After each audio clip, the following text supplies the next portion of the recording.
There's a piece, a brilliant piece, written by W. James Antle III at the Daily Caller, and it's entitled, People Committed Terrible Deeds in the Name of Democrats. Now, you'll notice I do something different here than many hosts do.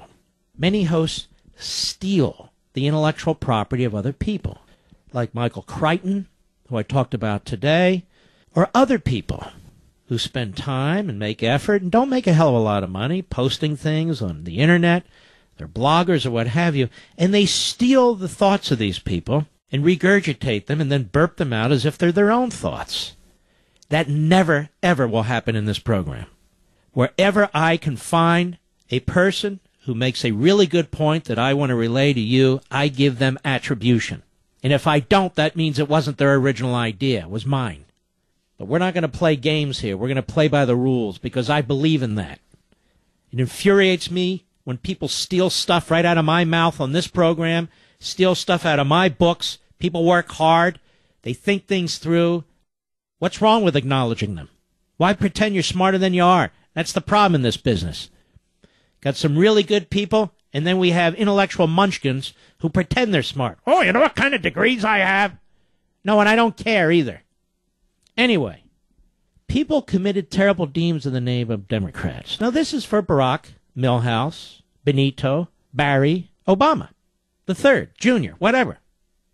And he writes here, by now you've probably dismounted from your high horse. After all, Obama reminded us that while it's bad that the Islamic State, which apparently isn't Islamic, is beheading people and burning them alive in 2015, Christians, who are obviously Christian, also did very bad things in 1215, 800 years ago. Now, if you didn't learn this presidential history lesson, the Atlantic's Ta-Nehisi Coates is here to offer extra help after class. He points out Christianity was often invoked in defense of slavery, segregation, and white supremacy for a large part of American history. Hey, jerks over there at the Atlantic. The abolition movement, Christian. The civil rights movement, Christian.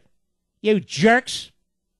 So he says, very well then, writes Antle, the next time some Republican says dumb and ugly things about race, our Democratic friends will apply the same logic and say something like the following. Lest we get on our high horses and think this is unique to some other party, remember that from its founding until the 1960s, people committed terrible deeds in the name of the Democratic Party. In our own party, the Democratic Party, slavery and Jim Crow all too often were justified in the Democratic platform. And he points out Confederate General Nathan Bedford Forrest, possibly the first Grand Dragon of the Ku Klux Klan, spoke at the 1868 Democratic National Convention. Most Klansmen were Democrats. The party refused to condemn the Klan as late as its 1924 convention, a gathering wags called the Klan Bake. Woodrow Wilson, a progressive Democrat, as we've talked about many times, was a white supremacist who resegregated the federal workforce. I said resegregated the federal workforce. Segregationists were part of the New Deal coalition and were running mates even to liberal Democratic presidential candidates into the 1950s. In 1956, 99 of the 101 politicians who signed the racist Southern Manifesto were Democrats. Ooh, do tell. The major civil rights legislation of the 50s and 60s was supported by a lower percentage of Democratic members of Congress than Republicans. We've talked about this many times, but Obama triggers a reminder.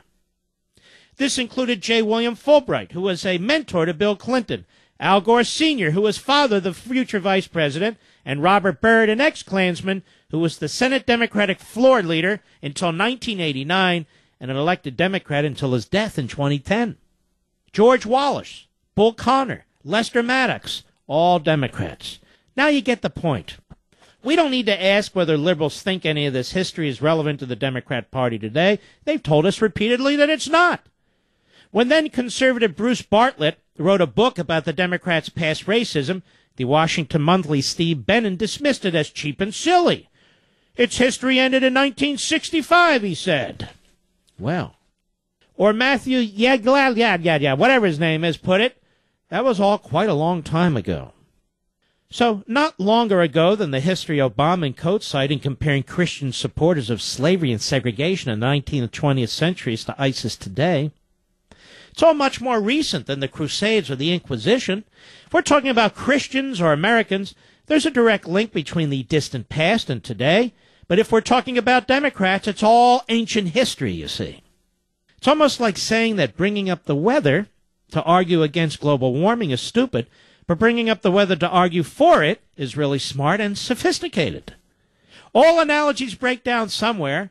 There's obviously less continuity between the Democratic platforms of 1860 and 2012 than Christian doctrines from the early church to today.